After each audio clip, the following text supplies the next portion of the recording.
I'm Hemant Mehta. I'm Jessica Bluemke. And you're listening to the podcast for FriendlyAtheist.com. Jessica recently attended the Amazing Meeting, a skeptics conference in Las Vegas, where she had the chance to talk to a number of amazing people. This episode, I was joined by Tyler Measom and Justin Weinstein, the producers and directors of An Honest Liar, the documentary about the amazing James Randi. We mostly chatted about the movie, including the kind of archival footage they were able to find, and Uri Geller and Peter Popoff.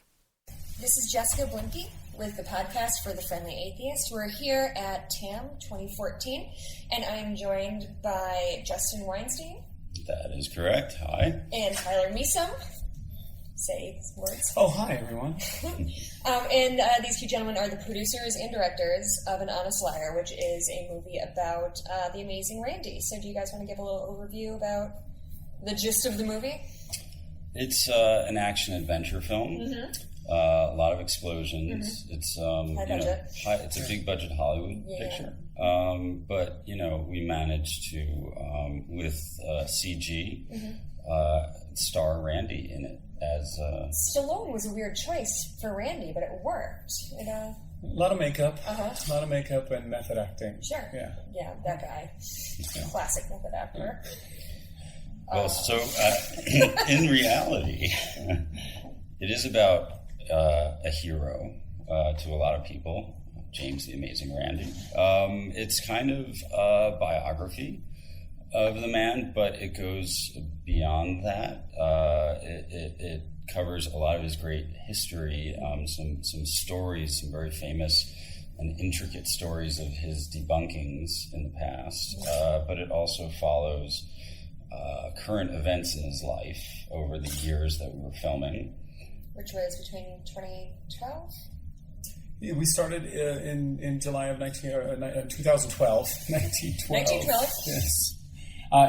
July of 2012. And I think the last shoot we got was, August of 13, maybe? No, it was 14. It was February 14th we got Jamie and Swiss was our last. So, yes, good 2.5 years. Okay. Yes, part of the film covers current day, or let's say the last 2.5 years of Randi's life, which unexpectedly turned out to be a little bit more exciting and traumatic and cathartic than we expected, or he and his partner expected. Mm-hmm. Yeah, and I got the opportunity to watch it last night. It is so good. It was, and I have been hearing about it since I came to TAM last year, and I saw previews, and I think I saw you guys running with cameras a little bit, or some people running with cameras. Maybe it was us. It was probably us. And I watched the trailer and was really looking forward to it, and it exceeded all of my expectations. It was remarkable and heartfelt and very well done. And I don't just say that because you guys are sitting here in this room, although, you also are sitting here in this room. Well, thank you so much. Yeah, we really appreciate that. It was really, really great. What inspired this? What made you decide that Randi was the right subject? Well, it's not a question that Randi isn't a great subject for a documentary. We were very, very, very fortunate that no one has yet made a feature-length documentary on his life. Mm-hmm. There's been a lot of media on him. He's done a lot of, he did a PBS special not too long ago. But from birth to now, there's never been a feature-length documentary. So it was something that is very similar in many ways to what Justin and I believe in, and what we, how we live in the mission we believe. Mm-hmm. I was raised as a Mormon in my former life, in this life, and consequently left the faith. And when I kind of got out of it, I realized that I'd spent a lot of my life being deceived, and in turn, being a Mormon missionary, had deceived as well. So I kind of had this antithesis, or this anti-deception motive, and somebody turned me on to James Randi, basically mentioned he'd make a great documentary, and I looked into him and realized, oh my God, he would make a great documentary. Yeah. So, and then I met Justin. And I was not brought up a Mormon. It's not too late. To be brought up a Mormon? Not too late. I might convert. But I did grow up a little bit on Randi's media, in a sense. I saw him on Johnny Carson and Happy Days as a kid, and it did have an influence on me. I was always, I loved films and I loved science, and so I studied both, actually, and became a scientist, and found the actual process of doing experiments a little bit tedious for me. And ended up going back into filmmaking as a documentary filmmaker, and have done a lot of science and environmental documentaries, and have always been fascinated with how people can come to believe things that are demonstrably untrue in a lot of ways. And so, for both Tyler and I, Randi, his mission and his history was just like candy. And I'd really like to adopt him as my grandfather. Excuse me. That's my goal in the end of all of this. I haven't quite gotten him to sign on the dotted line, but I'm close. All right. I like your persistence. So when afterwards in the Q&A, you guys mentioned that in the film is made up a lot of archival footage, and Randi just recorded everything he was ever on and just kept it, right? Which is a lot of it. He had a collection that he, I guess, contributed to JREF, probably because it took up too much space in his house. Of probably about 500 to 700 videotapes of all kinds of different formats. Going back to pre-videotape, certainly there was Betamax, U-Matic 3/4 inch, there was Super 16 1/4 inch reel-to-reel, all kinds of different things dating way back. But we went through that and pulled out maybe about 300 tapes, and had to go through, hundreds and hundreds of hours of old video. Now, he didn't record everything. Unfortunately, he was on shows like Wonderama. don't know what that is. Well, okay, if you were a child in the late 60s or 70s, you'd know what that is. But it was a famous kids show, and Randi was on it for a number of years, but they recorded over the masters. So those shows weren't saved. And some of the shows that we found on video, we couldn't find anywhere else. So yes, we were kind of blessed with an abundance of riches when it comes to that. But we still had to do a lot of detective work, and we found a lot of other material that Randi didn't have that turned out to be real gifts, like in the opening of the film. There's a really wonderful, surreal, almost scene that is one long take of something that you just don't see anymore these days. And it's old, grainy, black and white footage, and you looking at this, and it was recorded in the CBC in Canada. I can't remember, early 60s. Makes you really appreciate late 50s. Either or. Yeah. But it makes you really appreciate the difference in television. Yeah. Even now, and we looked through hundreds of hours of television of Randi from the 50s, 60s, 70s, 80s, and 90s. And, we almost kind of watch the evolution of television and how quick it's become and how fast people come on a television or a talk show and they're gone. Yeah. Randi would be on the Carson show and he'd be on for, 25 minutes talking only about faith healers. That would never happen in today's world. It's so funny. And you got, I don't know, is it a spoiler that you got Uri Geller? Is that... Well, do we need to bleep that? There are bigger spoilers. I think... It's in the trailer. Oh, the spoiler of the... No, that Uri Geller current day. Is he in the trailer? He's in the trailer. Oh, okay. Yes, Uri Geller, Randi's... So you can confirm. Yes, we can officially confirm that Randi's almost lifelong, maybe 30, 40 years now, his nemesis of many, many decades, Uri Geller, did agree to give us an interview for the film. I can't imagine why he just wants to be on camera. Well, first you have to kind of understand, your listeners have to understand, Uri Geller and Randi's history, which is, hopefully they know a little bit about I guess, James Randi. in that James Randi has spent his entire life. Well, James Randi started out as a world-famous magician, and then he became the foremost debunker of paranormal claims. He kind of spent his life going after faith healers, spoonbenders, psychics, and people who are using the tricks of magic, not for entertainment, but rather for deception. And the top psychic of the 70s and 80s, and probably into the 90s, was a gentleman by the name of Uri Geller.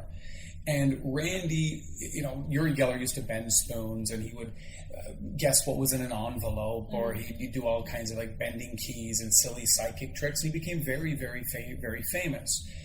On the other end of it, and very wealthy. And on the other end of it, Randi saw him doing these simple magic tricks and deceiving an entire generation of people, and it caused him quite a bit of anger, if you will. And so he decided to fight it. So he went on television, and Uri Geller would go on television and bend a spoon, and Randi would go on television the next week and say, he bent it this way. And they really had a back and forth, and we profile it quite a bit in our film. So, it's always been a very contentious relationship between the two. I wouldn't say they like each other in any way. There have been, it gets a little more personal. There were lawsuits. Geller, this isn't in the film, but it is kind of public knowledge. It's out there that, he spent a lot of time suing Randi for libel. Defamation, and Randi had to spend a lot of money and time defending himself. So there's no love lost between the two, but at the same time they kind of had this not codependent relationship, but symbiotic, because I think they both made each other more famous. If it were maybe just Uri Geller appearing on TV, maybe after a little bit people would get bored of it and he'd go away. But once it becomes controversial, then it's more interesting. And for Randi, as a skeptic, having a good target to make himself more visible as a skeptic helped him promote himself. So, they both admit that they, raised each other's profiles in a certain way, but don't necessarily go so far as to, although Geller says thanks to the skeptics, because they made me. He said doubt, controversy is, priceless. I thought one of the most striking parts of the film was the discussion of Peter Popoff, who, again, for listeners, he was a well-renowned faith healer and was famously found out by why don't you guys say it? Because you're... Well, so let's not give this totally away, even though it's also out there, but for anybody who is not aware of it, it might be more exciting to see it in the film. But Peter Popoff, was a very famous faith healer beginning in the 80s, I believe, who would go around the congregation seeming to know information about people, their names, their addresses, the kind of maladies that they had, what they were suffering from. And it appeared to be getting this information from God, and so would impress everybody and basically get people to donate more money and, believe that he was healing them. And he became very, very rich. He was earning, I think, $1 million a month. And Randi came in and basically, through this almost Ocean's 11 kind of investigation, sending people in undercover, kind of step by step, where is this information coming from? How is he getting it? Figured it out and debunked him in a very dramatic way. Unfortunately, even though at the time Popoff declared bankruptcy, it didn't last long, and he came back and is still doing not the exact same thing, but things that are actually even sillier. And he's still on TV, and he's still making millions of dollars.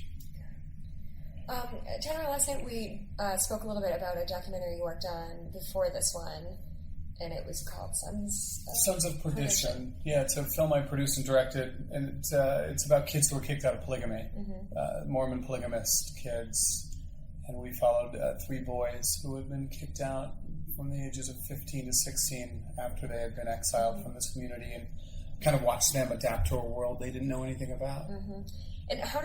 And clearly they're kicked out because when every man has multiple wives, is that Sure, it's essential mathematics. Yeah. Naturally, if you are a man and in order to get into heaven you have to have 4 wives, which is their commandment, or more 4? if you want, then you have to get rid of some of the boys, because it's 50% men and 50% women by and large, so they get rid of some of the boys. I mean, there's more to it than that. Sure. They try to keep the good ones, if you will. And most of these times, these boys have no education, little contact with the outside world. They're told they're going to hell, and they're just sent out into a world they know nothing about. And they can no longer see their parents, family, mother, sister, brother again. So it's heartbreaking, but in some ways, it's beautiful to see them kind of experience life anew. Well, I think both of these things, the Popoff thing and your doc, really speak a lot to... In the skeptics community, people often deal with the what's the harm question. If, I take this pill because I think it's going to make me smarter, what's the harm? It's not actually doing anything bad for you. But when you look at these glaring examples, there's a huge amount of harm. Absolutely. You don't... personally, I don't even think it's necessary to go that far to, explain the harm from, unwarranted beliefs, but it is definitely most visible when you see a faith healer telling people to throw away their medications because they've been healed. It doesn't get much worse than that. Do they have any? I mean, is there any information we had to find out? Did people die as a direct result of what Popoff did? Is there any way to... we poured through hours and hours of these Popoff tapes, and a lot of them had the names. He would call out their names, obviously, and I did exhaustive searches to try and find these people, and I couldn't find any one of these names. You can find a lot on Google. Sure. But that's because that was... It was 30 years ago. 30 years ago. But there have been other, I think, documentaries that I've seen that do follow up on people who believe that they have been healed.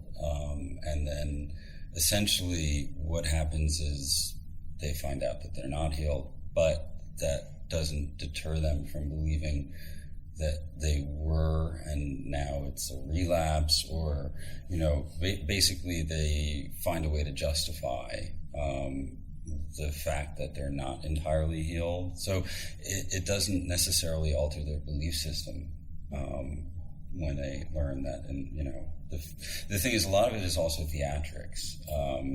For example, what they do is anybody who comes in walking with a cane, they offer them a wheelchair. And they bring them up to the front, and then Popoff will heal them and say, get up and walk. But they know that they can walk. Yeah, but nobody else does. But they still buy into it. They still think that they're healed even though they're walking like 5 minutes ago. Well, it's not that they said that they couldn't walk. And it'll be something like he'll ask them, so you've got, hip problems, or, and that's been hurting you, and, you have trouble walking. Now you're healed. Get up, walk, run, and so it seems he didn't necessarily say you could not walk before now, right? Now you're healed, get up, right? How did you watch all that? So it's his voice. It's like nails on chalkboard. He's good at what he does. Yeah. Every single person that Randi goes up against, these main people, they're good at what they do.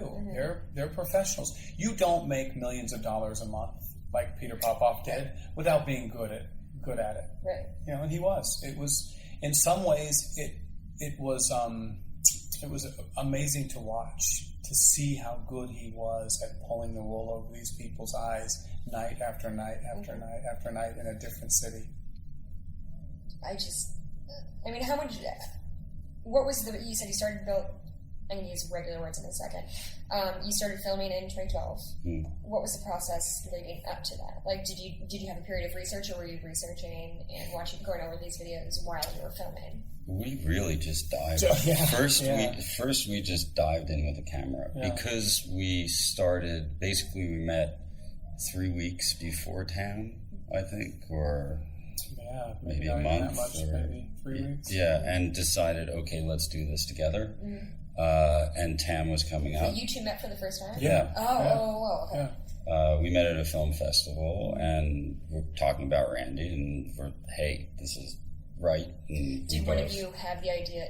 Like, did one of you come in like, this is what I want to do? Somebody had mentioned it to me a week or two or a month or two before, and I had tried to get a hold of the James Randi Educational Foundation, and they said yes. A lot of people want to make a documentary on him, but nobody has.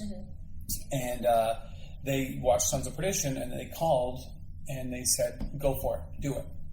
And it was literally the next day I met Justin. So we kind of just jumped right in. And I had almost forgotten. I'd talked to the James Randi Educational Foundation, and it had been like 3 months. And I'd reach out every once in a while. But so we just we came to TAM. We flew down to meet Randi. We filmed as much as we could on our meager own pocket, filming what we could. And then once we made a trailer, we got it out into the world, and it allowed us to kind of get a little bit more of attention and raise some capital in order to keep making the film. And as we started the filming, pretty much after TAM, we did start doing research. We have loud chairs in I know. here. Yeah, nobody's farting, probably. It's not flatulence. So yeah, we you can cut that part. Right? Yeah. I don't know how to edit things, so great. Yeah, I'm a professional. So we were doing research and filming, and we started what was a very long kind of period of very deep research, archival research, figuring out the stories in Randi's life that were worth telling. There are a lot of them. Yeah. And more of them can fit in a single 90-minute film, obviously. But that was difficult. I mean, it really took a lot of work on our part. And we did develop other stories, really flesh out some other great episodes in his life that are incredibly cinematic and really exciting stories. But in the end, we had to kind of choose the ones that would make a cohesive whole film. What are some things that you cut out? Oh boy, there's so much. I wouldn't say we cut out major stories, obviously, because they got cut out. Right. But we edited for about 1.5 years. We have an editor, Greg O'Toole, and he came on board. And the first thing we did when we hired him, we all went to a cabin and we locked ourselves away with note cards and ideas and footage and just kind of laid everything out. And of course it was massive, it was big, long, and then we whittled down from there.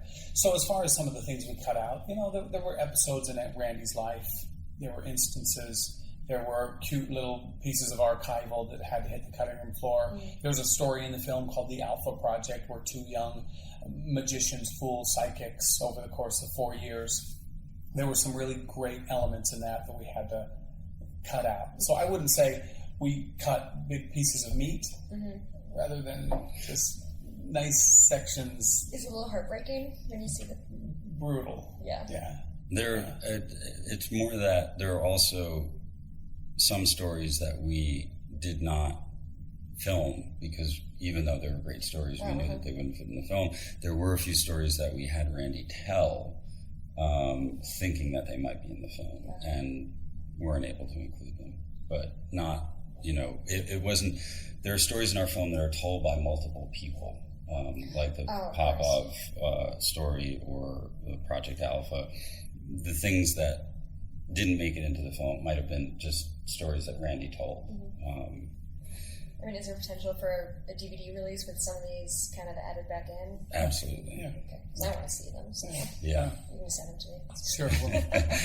We'll forward them to you. Well, so you're talking a little bit about the people you interviewed. There's a lot of names that listeners of this podcast would certainly be familiar with. Yeah, we interviewed the Penn and Teller, although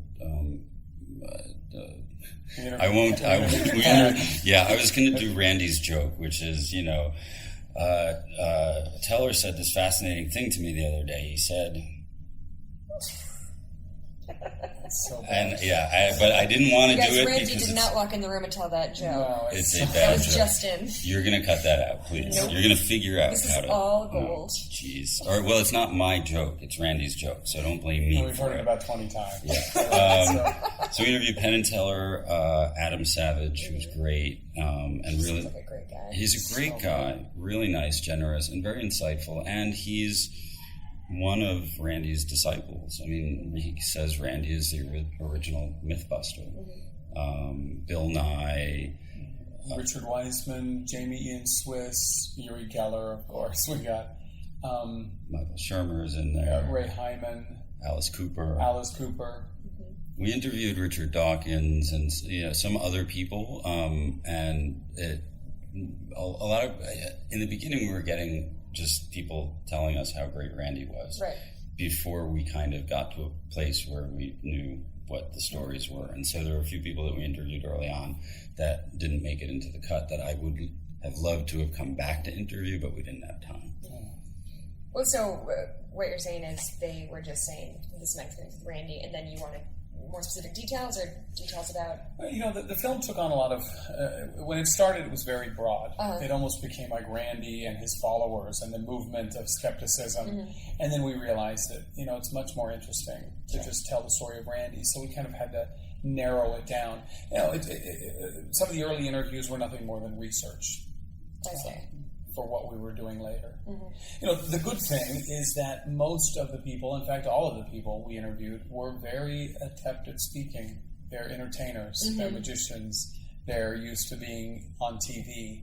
So we were really able to get good, solid, concise interviews, and they knew exactly how to say it and what to say. Yeah. Oh, God, that's it really helped. Great for people who are used to working with, you guys make movies, but you don't work with people who... Yeah, although I respectfully disagree with Tyler in that we did, and I mean, yes, to a large degree, Adam Savage, Bill Nye, they're, and Penn. Well, Penn is a great speaker, but everybody can go off in different directions.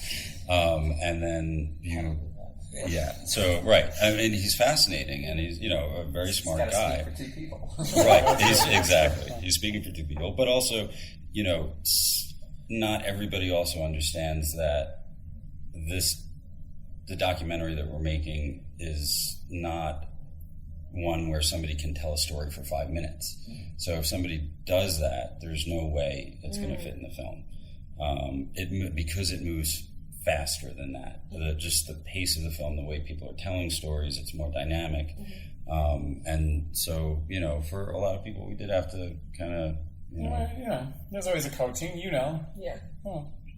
Yeah. But we were lucky overall. Yeah. So we're getting close to a half hour.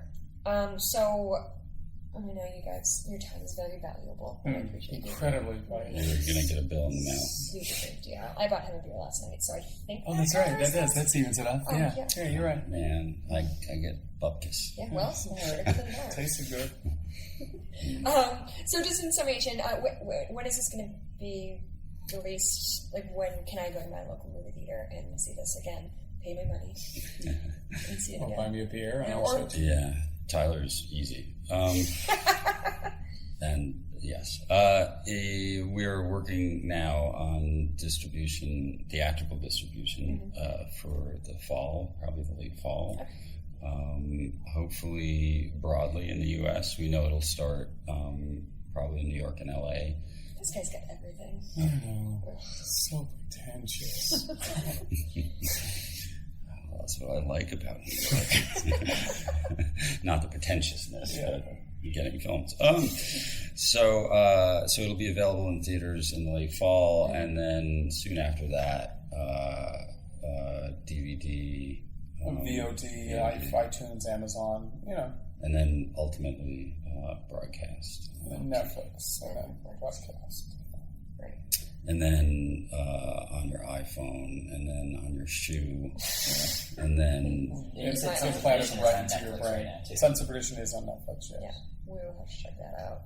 I would have watched it in preparation for this, but Yeah, who did your homework? and Sheesh. I literally had You no didn't even know what ideas. beer I liked. That's real research. Yeah, well, I focus on the important things. Beer do they like? Whether or not they're pretentious. Yeah. You Yes, failed yes. on both. You failed on both. you still have a chance to find out what beer I like and buy one for me. Okay, well, A chance to redeem yourself The here. cool kids. So I guess in summation, what do you want people to take away from this movie? What do you want people to learn or feel or That we're tell their friends about? extremely talented people. Yes, first and foremost. That's what I got. Yes. Yeah. Yeah. That's all. That's it. That's it. Perfect. Yeah. It's a vehicle for you guys. No. Well, I mean, I can speak for myself.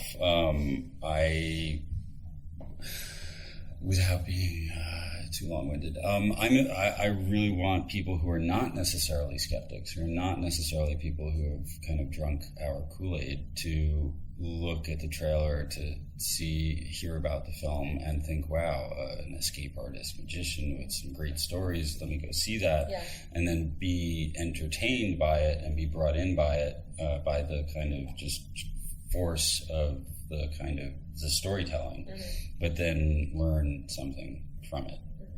So that message that is kind of Randi's mission is something I would like people to get out of the film, but I don't necessarily want that to, except for us skeptics, I want other people to go and see it who are not going to see it because they already know that message. Right. You know, there's no real overt message in the film, and that's really nice. I think one of the fears of modern audiences, especially in documentaries, they went through a real stage of preachy documentaries. And it's unfortunate because there's so many great docs out there right now that aren't. That are really great character docs or interesting comedy docs. And people are afraid to go to them because they feel like, God, they're just going to tell me what I should believe, and I don't want to. And there is, a range of those, and those are great. An Honest Liar is more than anything a character doc. It's about an interesting man who's lived a very interesting, rich life. It's got heart, it's got drama, it's got comedy, it's a love story. And that's something, when Justin and I went into it, we really didn't think it would be. So it's important to entertain, and more than anything, I think our film will entertain people. It's got explosions. And sex scenes. Sex. And it's 3D. It's in, Yeah. it's in 3D. This cane just comes right at your Right, face. you got Aliens. Okay, well, on that note, that's going to do it. Thank you guys for your time. Thank you for coming. Thank you for the film. It's pleasure. I really can't say enough good things about it. Thank Although you so we much. just spent a half hour doing just that. So I guess we can. We could say 31 minutes worth of good things. Excellent. Well, we were speaking for most of that, so you can spend another 31 minutes talking about how great the film There's going to be like a capper half hour of just me talking, because that's what everybody wants to hear. Like, oh, these guys are boring. And Jessica. naturally, anyone can get on our website and find out where the film is showing. It will be showing at festivals for the next, few months. Also, our Facebook page has a lot of information. AnHonestLiar.com.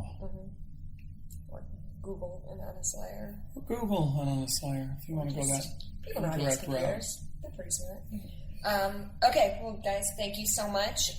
And thank you for joining us. This is Jessica. You can find more information about Friendly Atheist at friendlyatheist.com. And thank you for listening. Thanks for listening to the podcast for friendlyatheist.com. Our theme song was written and performed by Brad Chagdis, and thanks to Michael Greif for helping us with on-site recording. If you like what you're hearing, please consider making a contribution at patreon.com/Hemant. That's He-Man T. We appreciate your support. I'm Hemant Mehta. And I'm Jessica Blimke. We hope you join us next time.